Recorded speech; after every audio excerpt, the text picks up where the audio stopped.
Welcome to recipe house. আজ আমি বানাবো পনির দো পেঁয়াজা।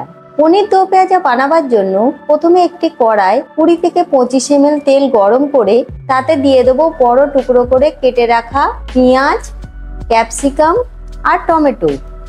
এগুলিকে মিডিয়াম ফ্লেমে নেড়ে 1 থেকে 2 মিনিট ভেজে নিতে হবে। আনাজগুলির গায়ে হালকা দাগ ধরে ভাজা হয়ে এলে এগুলিকে তুলে নেব। এরপর কড়ার গরম তেলে দিয়ে দেবো একটি বড় সাইজ পেঁয়াজ বাটা। পেঁয়াজটিকে তেলে নেড়ে ভেজে নেব।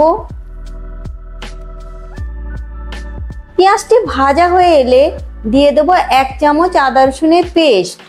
আদা রসুনের পেস্টটিকেও পেঁয়াজের সাথে নেড়ে ভেজে নিতে হবে। আদা রসুনের পেস্টটি ভাজা হয়ে এলে দিয়ে দেব 1/2 চামচ করে হলুদ গুঁড়ো, লঙ্কা গুঁড়ো, জিরে গুঁড়ো আর ধনে গুঁড়ো। গুঁড়ো মশলাগুলিকে পেঁয়াজের সাথে লো ফ্লেমে 1 মিনিট মতন নেড়ে ভেজে নেব। এরপরেতে দিয়ে দেবো একটি বড় সাইজ বেটে রাখা টমেটো। তার সাথে দিয়ে দেবো পরিমাণ মতন নুন আর টমেটোটিকে মশলার সাথে নেড়ে 1 থেকে 2 মিনিট কষে নেব।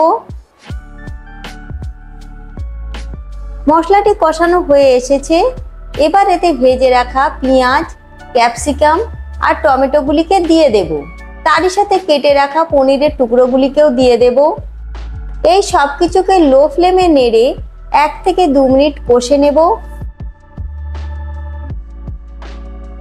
এবার এতে দিয়ে দেবো 150 থেকে 200 ml জল দিয়ে একবার ভালো করে নেড়ে নিতে হবে।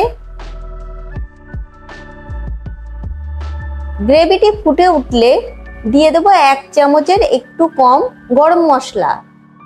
গরম মশলাটিকেও সবকিছুর সাথে নেড়ে মিশিয়ে নেব। এবার আনাজগুলি যাতে ভালোভাবে সিদ্ধ হয় তার জন্য পনির দো পেঁয়াজাটিকে 2 থেকে 3 মিনিট ফুটিয়ে নেব। অবশেষে দিয়ে দেব কুচিয়ে রাখা ধনেপাতা। ধনেপাতা দেওয়ার পর পনির দো পেঁয়াজাটিকে আরও 1 মিনিট মতন ফুটিয়ে নেব। 1 মিনিট পর পনির দো পেঁয়াজাটি তৈরি হয়ে গিয়েছে। এবার এটি পরিবেশনের জন্য একদম রেডি। যদি আমার তৈরি রেসিপিটি আপনাদের ভালো লেগে থাকে তাহলে ভিডিওটিকে লাইক এবং শেয়ার করবেন। এই রকম সুস্বাদু রেসিপি পাওয়ার জন্য আমাদের চ্যানেল রেসিপি হাউসকে সাবস্ক্রাইব করতে ভুলবেন না।